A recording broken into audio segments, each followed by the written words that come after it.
दोस्तों इस वीडियो में हम बात करने वाले हैं requirement of assistant loco pilot ALP जिसका नोटिफिकेशन आउट हो चुका है। तो चलो चलते हैं नोटिफिकेशन पर। तो दोस्तों एम्प्लॉयमेंट नोटिस CEN नंबर 2025 के लिए ये नोटिफिकेशन आउट हो चुका है, जिसमें requirement of assistant loco pilot ALP के लिए ये नोटिस आया है, जिसमें ओपनिंग डेट आपको 12 अप्रैल दे रखी है। मतलब आज से ये फॉर्म अप्लाई होने चालू हो चुके हैं और क्लोजिंग डेट आपको 11 मई दी हुई है। और last date of application fee payment आपको 13 मई तक फीस पेमेंट कर सकते हैं। डेट ऑफ मॉडिफिकेशन विंडो, अगर आप फॉर्म भरते समय किसी भी तरह की आपके पास फॉर्म में गलती हो जाती है तो उसके लिए आपको 14 मई से लेकर 23 मई तक आप अपने फॉर्म में सुधार कर सकते हैं।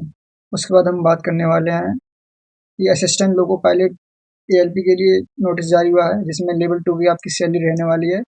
इनिशियल पे आपको 19,900 रहने वाला। मेडिकल स्टैंडर्ड A1 रहेगा। एज आपकी 08/7/2025 से काउंट की जाएगी। 18 से 30 ईयर्स तक आपकी एज होनी चाहिए, जब भी आप अपने फॉर्म में अप्लाई कर सकते हैं। और टोटल वैकेंसी आपकी 9,970 है।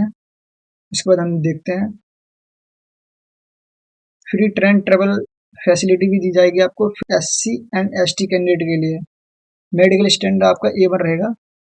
ये नोटिफिकेशन मैं अपने टेलीग्राम लिंक में डाल दूंगा, वहां से आके आप इसको पढ़ सकते हैं। उसके बाद हम देखते हैं नेशनलिटी कौन कौन फॉर्म में अप्लाई कर सकता है।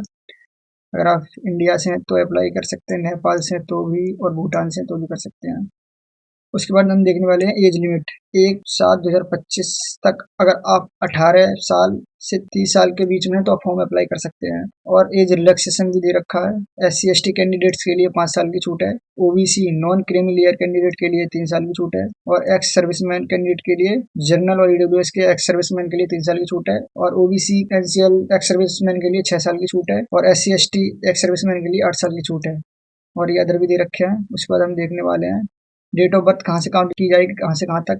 Journal OBC CL and EWS वालों के लिए अगर आप 2/7/1995 से लेकर 1/7/2007 के बीच में अगर आपकी डेट ऑफ बर्थ आती है तो आप ये फॉर्म अप्लाई कर सकते हैं। ये दोनों डेट भी इंक्लूडेड हैं इसमें। और OBC के लिए 2/7/1992 से लेकर 1/7/2007 तक फॉर्म, अगर इसके डेट के अंदर आपकी डेट ऑफ बर्थ आती है तो आप ये फॉर्म अप्लाई कर सकते हैं। SC ST करने के लिए 07/7/1990, अगर इसके बीच में आप आते हैं तो ये फॉर्म अप्लाई कर सकते हैं। एग्जामिनेशन फीस देखते हैं। फॉर ऑल कैंडिडेट्स के लिए 500 रुपये, जिसमें 400 रुपये सैलरी रिफंड हो जाएंगे CBT 1 देने के बाद। और SC ST and ex serviceman, female, transgender, minorities of economically backward class के लिए 250 रुपये फीस है। अगर आप फर्स्ट स्टेज में अपीयरिंग होते हैं तो आपकी रिफंड कर दी जाएंगे 250। इसके बाद हम देखते हैं रिक्वायरमेंट प्रोसेस क्या रहने वाला है। रिक्वायरमेंट प्रोसेस में आपका फर्स्ट स्टेज मतलब CBT 1 होगा। सेकंड स्टेज में 2 होगा। और थर्ड स्टेज में कंप्यूटर बेस्ड एप्टीट्यूड टेस्ट, इसको ही हम साइको बोलते हैं। उसके बाद डॉक्यूमेंट वेरिफिकेशन होगा। उसके बाद मेडिकल एग्जामिनेशन होगा। उसके बाद हम देखते हैं pattern and syllabus of CBT 1। First stage का सिलेबस देखते हैं, एग्जाम पैटर्न देखते हैं। इसमें ड्यूरेशन आपका 60 मिनट रहेगा। नंबर ऑफ क्वेश्चन 75 रहेंगे। मैक्सिमम मार्क 75, मतलब ये क्वेश्चन 1 नंबर का रहेगा। और there shall be negative marking 1/3 mark for each wrong answer. अगर एक क्वेश्चन आप गलत करते हो तो उसका आपको 1/3 नंबर काट लिया जाएगा। Normalization of mark will be done by CBT and held in multiple shift, मतलब आपका CBT मल्टीपल शिफ्ट में होगा तो उसमें आपका नॉर्मलाइजेशन भी किया जाएगा। और उसके बाद दिया गया है minimum pass percentage of eligibility. General और EWS के लिए 40%, OBC के लिए 30%, SC के लिए 30%, ST के लिए 25%। आपको ये लाना एप्लीकेबल है। उसके बाद हम इसका सिलेबस देखते हैं। मैथमेटिक्स में आपके ये नंबर सिस्टम होगा, board mass, decimal fraction, LCM HCF, ratio and proportion, algebra, geometry, trigonometry, ये आपके चैप्टर आएंगे। मेंटल एबिलिटी मतलब ये रीजनिंग के चैप्टर हैं। उसके बाद हम जनरल साइंस में देखते हैं। जनरल साइंस आपकी 10th स्टैंडर्ड की रहेगी। और जनरल अवेयरनेस में आपसे current affair, science and technology, sport culture, personality, economics, politics and other subject हो गए, ये आने वाले हैं। सेकंड स्टेज CBT 2, आप ये देख लेना क्या क्या आने वाला है।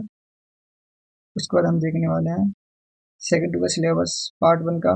इसमें भी मैथमेटिक्स, जनरल इंटेलिजेंस, रीजनिंग, ये CBT 1 का सेम सिलेबस है, लेकिन इसमें आपको बेसिक साइंस एंड इंजीनियरिंग ये पार्ट आपका बढ़ जाता है। अगर आप फॉर्म में गलती करते हैं और मॉडिफाई करते हैं दोबारा से जब इसकी विंडो ओपन होगी तो उसका 250 रुपये चार्ज है और ये नॉन रिफंडेबल है। फैसिलिटी मिलेगी SC/ST कैंडिडेट के लिए। पोस्ट वाइज पैरामीटर्स देखने वाले हैं। असिस्टेंट असिस्टेंट लोको पायलट की वैकेंसी रहने वाली है, जिसमें लेवल 2 की सैलरी मिलेगी। 19,900 इनिशियल पे रहेगा और मेडिकल स्टैंडर्ड एवर रहेगा। मिनिमम एजुकेशन क्वालिफिकेशन आपकी मैट्रिकुलेशन या SSLC प्लस ITI होनी चाहिए आपके पास। रिकॉग्नाइज इंस्टीट्यूशंस ऑफ NCVT और SCVT in the trade off, ये आपकी ITI की ट्रेड दे रखी है। अगर इनमें से कोई भी ट्रेड आपके पास है तो आप फॉर्म में अप्लाई कर सकते हैं। फिटर हो गई, इलेक्ट्रीशियन हो गई, इंस्ट्रूमेंट मैकेनिक हो गई और अदर तरह की। उसके बाद हम, या आपके पास रिक्यूलेशन है SSLC plus course completed act apprenticeship in trade mention above. अगर आपने अप्रेंटिस की रखी है रेलवे की तरफ से, जितनी ऊपर ये ट्रेड दे रखी है इसमें कर रखी है, तो आप ये फॉर्म अप्लाई करने के लिए एलिजिबल हैं। या इसके बाद हम आपके पास मैट्रिकुलेशन होनी चाहिए और प्लस साथ में ही SSLC plus 3 years diploma in mechanical, electrical, electronics, automobile engineering. इसमें अगर आपके पास 3 साल का डिप्लोमा है तो आप ये फॉर्म भर सकते हैं। उसके बाद हम देखते हैं ये जोन वाइज वैकेंसी दे रखी है। अहमदाबाद जोन में आपके पास 497 वैकेंसी हैं।